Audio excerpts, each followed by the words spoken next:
Bon, ce n'est pas une très mauvaise initiative, mais il a le droit le plus absolu parce qu'il est le père de la nation. C'est bon, c'est ce qu'on aurait voulu depuis fort longtemps. On ne l'a pas élu pour qu'il reste dans son bureau. Il va falloir qu'il descende sur le terrain pour constater de la souffrance de la population. Parce que réellement, on souffre. Mais si réellement il peut faire le tournée et que, dans un tournée, il peut peut-être améliorer quelque chose, bravo pour lui. Non, apprécier ou ne pas apprécier, il est le père de la nation, il peut faire le tour de tout là où il veut. C'est le père de la nation, non? Mais est-ce qu'il en a besoin de l'apprécier? Il n'a pas besoin de l'apprécier. Il est le père de la nation et le père doit rendre visite à ses enfants. L'air a déjà sonné depuis près de 4 ans qu'il devait faire le tournée. Donc ce n'est pas aujourd'hui que l'air a sonné. C'est ce qu'on attendait de lui, que peut-être il veut commencer maintenant. J'ai dit d'abord un grand chapeau au chef de l'État. Parce que ce n'est pas n'importe qui a accepté d'être impopulaire en tant que chef d'État. Donc il a accepté de te rendre impopulaire pendant 5 bonnes années.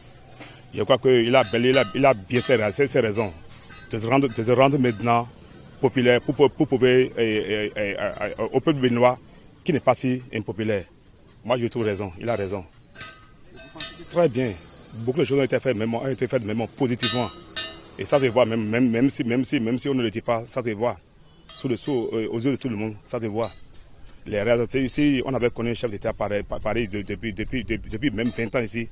Je crois que le Bénin ne serait plus à ce niveau-là. Il a raison. Il n'a qu'à faire cette tournée pour qu'en 2021, on va voir la suite. Oui, il n'a qu'à revenir en 2021. Il n'a qu'à faire cette tournée pour revenir en 2021. Moi, je lui souhaite cela. Il a raison. Ce n'est pas donné à n'importe quel chef d'État. Parce qu'on en a connu de 1000 couleurs. Mais pour ce cas précis, c'est différent. C'est différent. Je pense que c'est une bonne chose, puisque le chef de l'État, depuis bientôt 5 ans, ne sort pas comme ça. Et je crois qu'après avoir travaillé pendant plus de 4 ans, il est de bon temps qu'il fasse une tournée pour constater l'effectivité des travaux qu'il a entamés. Bon, les besoins de la population diffèrent d'une localité à une autre. Nous sommes à Calavi. Le besoin que Calavi a, ce n'est pas le même besoin que ceux qui sont à Tchoumi-Tchoumion. Donc, vous imaginez quelqu'un qui est à Djidja ou bien à Gbaïzou. Quitter Abomey pour aller à Gbaïzou il y a quelques années, c'est difficile, même en moto. Aujourd'hui, avec 15 000, vous quittez Abomey pour Gbaïzou. On ne peut pas aller demander à quelqu'un, à une population comme ça, de ne pas ovationner le chef de l'État. Donc, nous n'avons pas le même besoin. Je pense que les populations vont l'ovationner.